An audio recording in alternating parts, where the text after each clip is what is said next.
Assalamu alaikum wa rahmatullahi wa barakatuhu. Chers concitoyens, comme nous avons l'habitude de le faire, nous nous adressons à vous au nom de la religion, de la nation et des valeurs que nous avons en commun. Nous formulons aujourd'hui cette vidéo en français afin que les étrangers d'ici et d'ailleurs comprennent le message.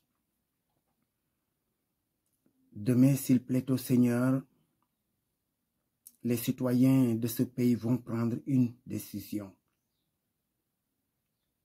Ils vont faire un choix qui déterminera leurs conditions de vie, qui déterminera leur vie durant les 5 prochaines années.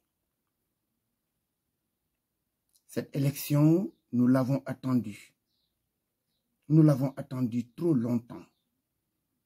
Et si ce n'était les micmacs de certains antipatriotes, nous serions aujourd'hui en train de préparer non pas un scrutin, mais la passation du pouvoir. Macky Sall et ses acolytes ont cherché partout les moyens à empêcher cette élection. Mais c'était agir sans tenir compte du bon vouloir de notre Seigneur Allah. Durant des années, des mois, des semaines, des jours, ils nous ont imposé de lourds moments de détresse. Aujourd'hui, au moment où tout semble aller vers des élections sereines, les Sénégalais craignent encore des troubles pouvant naître d'une tentative de hold-up électoral. En effet, le candidat du parti au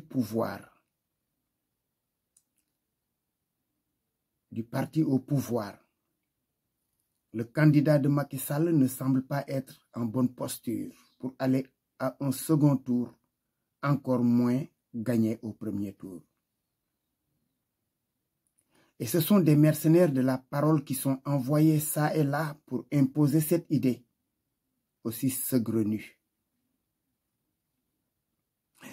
Il paraît que des résultats préfabriqués pourront être diffusés dès les premières heures de la soirée pour faire croire à la victoire de Amadou Ba. Si cette information est vraie, cela signifie que le pays risque de basculer dans le chaos. En effet, cette fois-ci, contrairement aux élections de 2019, les citoyens sénégalais ne vont pas laisser passer un coup d'État électoral. La seule formule qui vaille en ce moment est « allons aux élections et que le meilleur gagne ». Toute velléité de trouble pour faire annuler les résultats, toute tentative de fraude pour imposer un quelconque candidat sera une terrible étincelle dans un espace inondé de gaz inflammables.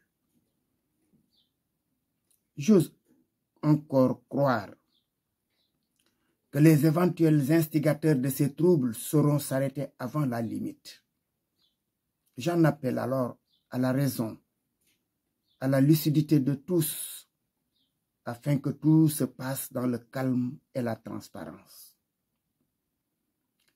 C'est à ce prix, et seulement à ce prix, que le pays se réveillera le lundi 25 mars, indemne, pour le début d'une nouvelle ère. Assalamu alaikum wa rahmatullahi wa barakatuhu.